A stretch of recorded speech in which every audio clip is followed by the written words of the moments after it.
Ay, ikaw, kamusta araw mo? Ayos lang. Yun lang? Yeah. Wala kang kwento? Wala eh. Tulog tayo. Tulog na.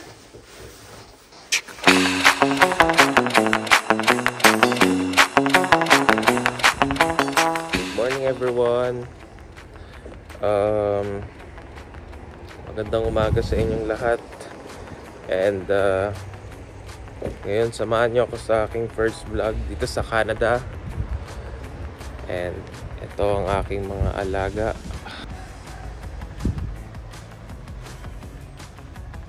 Oops. Hi Botchog. Hello.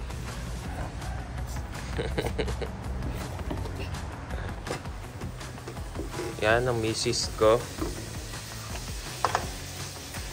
Ginagawa niya ako ng baon at inaasikaso niya ako tuwing umaga para pagandaan ng breakfast. Ha? Mamaya pa kasi yung pasok niya pero half day lang.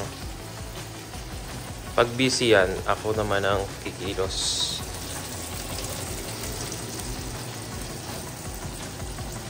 So breakfast, mommy. Love you. Love you. This is not very good for dogs. So fast, sakto sa panahon ngayon. Malamig. Dahil summer na ngayon dito pero maulan. Parang buong week uulan. Yan pala sila, kasama namin yan pumunta sa Canada. Bali, nag-cabin silang tatlo. Tinulungan kami nila Laika saka Pamel. Laika saka Stephen. Sabay-sabay kami pumunta dito sa Canada. Kasi one person lang per dog sa cabin. So, thank you so much sa kanila. Marami nga nagsasabi, buti pa yung aso nakapag Canada. Time check nga pala, it's 9 a.m. Usually, maaga ako sa work. Like 8 a.m. nandun pala ako. Kaso nga lang, sarap matulog ngayon dahil bad weather. Maulan. Di ba? Yeah. Mas maaga pa nga nagigising yung mga aso sa amin. Like 6 a.m. pa lang, nag-aaya na yan mag-backyard para umihi sila. Yan ang alarm clock namin. Wala kasing ano dito eh. Walang manok na tumitilaok. Kaya sila yung pumalit.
share lang.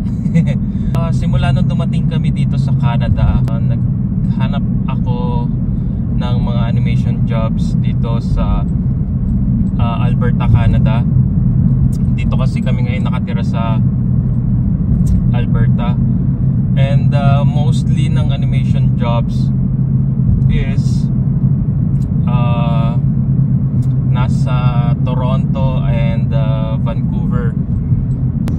Nahirapan ako maghanap ng animation jobs dito sa Alberta.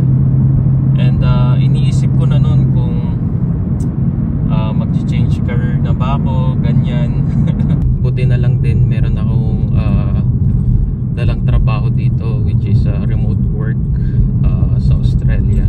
Yun na yung trabaho ko noon. Nasa Pilipinas pa lang kami. And sa mga nagtatanong kung paano kami nakapunta dito sa Canada, yung wife ko, si Laika, student visa ang hawak niya. Ako naman ay open work permit. Naka-isang taon na kami dito sa Canada. Second year na ngayon siya. Ngayon paparating na September, and malapit na siyang gumraduate. Kaya ayun, dalawang full-time job ko para ma-sustain namin yung buhay dito sa Canada, which is ang mahal ng cost of living dito. Yung renta pa lang namin sa buong bahay is mahal na. So ayun, nandito na tayo ngayon sa Canada Place. Dito tayo magpa-parking.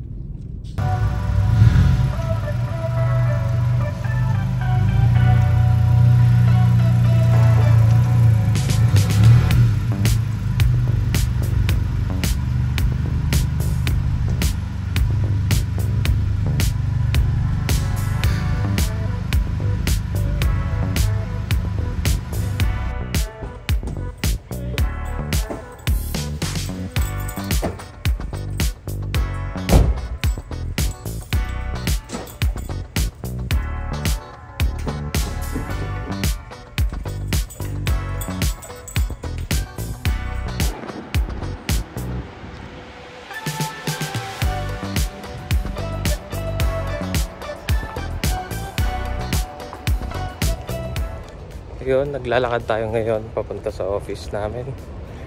Yeah. So maya nandun na tayo. So maikli lang naman to. Sobrang lapit lang namin to sa Canada Place. And ito yung building namin. Yeah.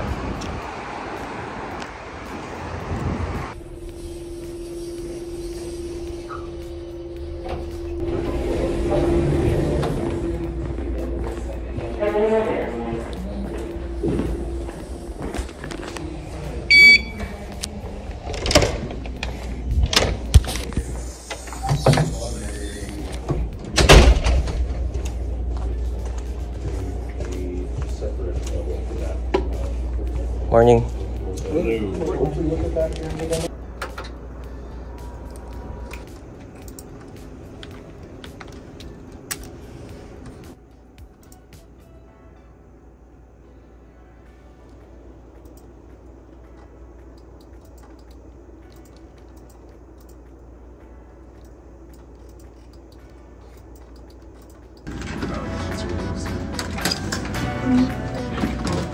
Yeah, no, that makes sense. Yeah, I think it should be around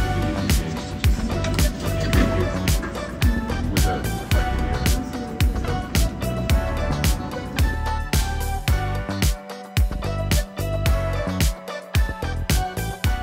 yeah. Okay, Marvin. My Friday was standard start particle. So yeah. Then I already started working on Appiball. So yeah, I'll continue with that. Already done with the model. I just need to UV map and texture. Then after that, I'll proceed with the Volcano Biome kit. So Excellent. That's Looking out. Yeah. Yeah. Cool. Sounds good. Yeah. Okay. Cool. Thanks. Be productive. Good.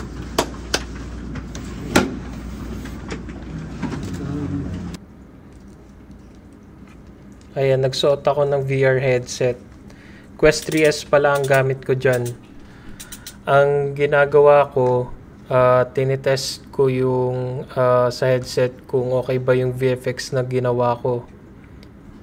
Kasi minsan, iba yung itsura sa game engine compared dun sa headset. So, lagi kami nagdo-double check sa headset kung accurate ba yung gawa namin. Lalo na yung mga VFX and mga art assets. Pero alam mo kung anong masaya kapag may suot kang headset. Hindi nila alam kung tulog ka na. Yan, break time na. Kinakain ko ngayon yung ginawa ng misis ko. Mostly ng kinakain ko sa office is sandwich lang para hindi na ako pupunta sa pantry and makakauwi ako ng maaga. Hacks pa. Ito, kasalukuyan ako nanonood ng vlog ni Kong TV habang kumakain. So, ito yung pantry namin. Dito kami madalas naglo-lunch and meron kaming free drinks dito. Yeah. And meron silang beer. Kasi tuwing Friday meron kaming beer o'clock, libre yung beer. Pero hindi na ako sumasama dahil umuwi ako kagad. So yeah, kuha tayo.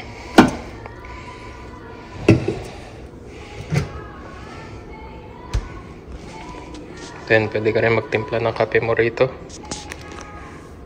And another ref. Mostly mga gatas ang nandyan.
Sometimes you just have to go though.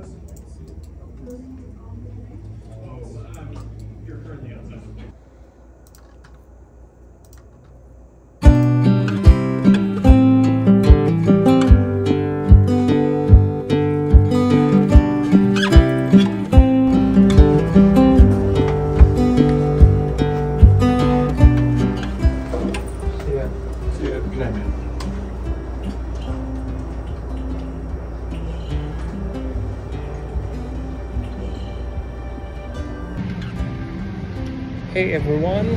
So, karoon tayo ng productive day ngayon. And ito na, pauwi na tayo ng bahay. Marami akong nagawa ngayong araw. Sipag yarn.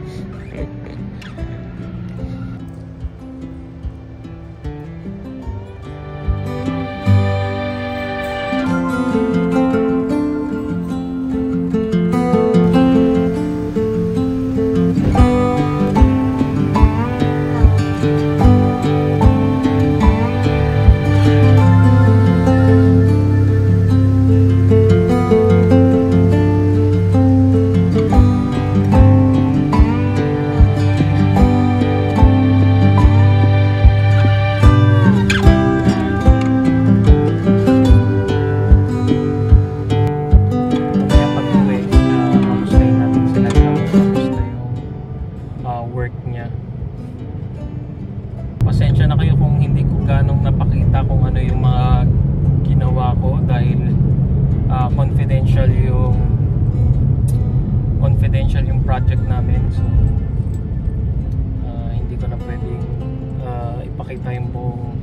work ko. Pero last month, na-invite kami sa GCC. Yung GCC is GameCon Canada. And meron kaming booth doon. Ito, papakita ko na lang. Yan. Showcase namin yung gawa naming VR game. So, gaya ng nakwento ko kanina, meron pa akong isang full-time. So, pag uwi ko ng bahay, mag-work pa ako. Australia naman.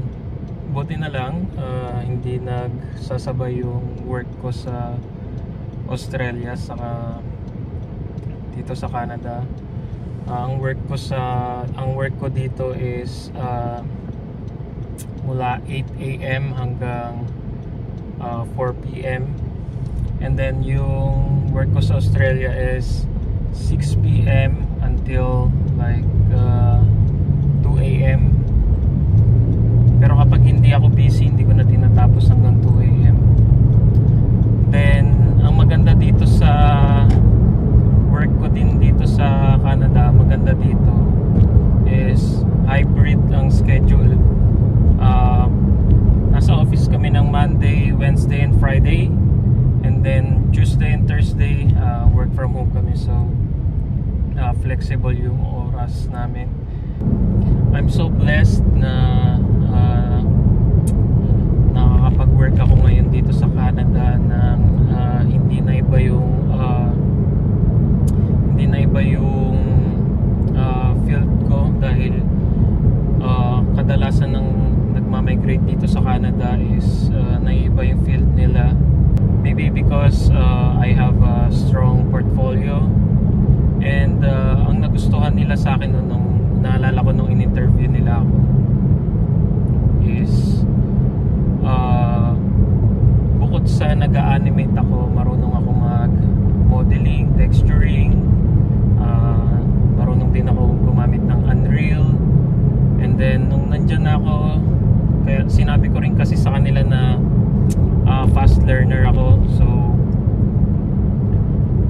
pag may gusto akong matutunan, talagang aaralin ko. And ayun, marunong na ako ngayon gumawa ng VFX sa game. Gumagamit ako marunong na ako mag Niagara system, which is yung last task ko is gumawa ko ng particle dun sa parang crystal. And ayun, sobrang nagustuhan nila yung ginawa ko kasi small company lang yung pinagtatrabaho ko. So mahalaga sa kanila na like generalist ka, alam mo halos lahat.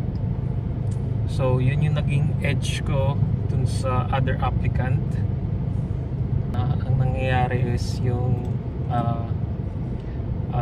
sweldo ko sa work ko sa Australia is yun yung nagiging parang iniipon namin for tuition, para makapag gala-gala kami dito.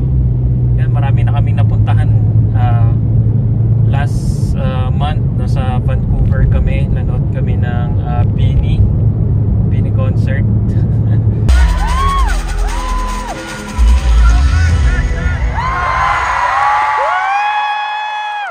And namasyal na rin kami. And ayun, nakapunta rin kami sa Banff, sa Jasper. Maganda rin na kumuha kami kaagad ng sasakyan pagdating dito, dahil mahilig kaming lumabas ng asawa ko.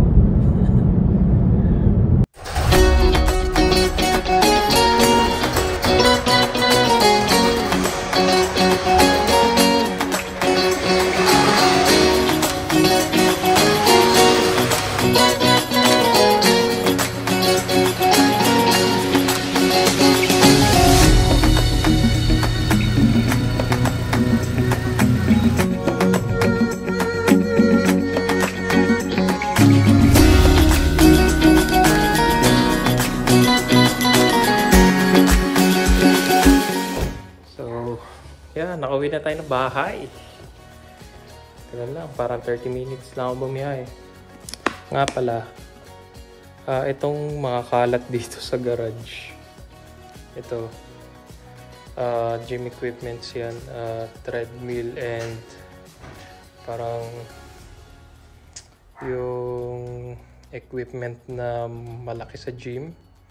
Nabili ko lang yan ng $50 sa marketplace. Murang-mura na. Hello!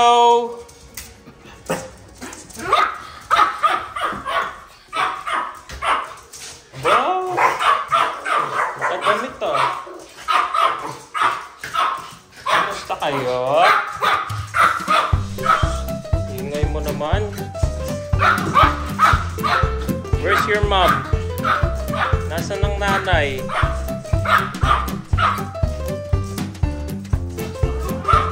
Bulogo. Si Raulo.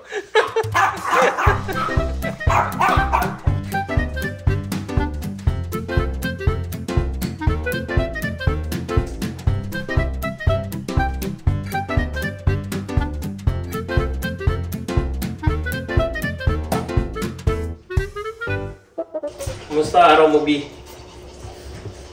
Lambo. Paano gumagawa ka na doon?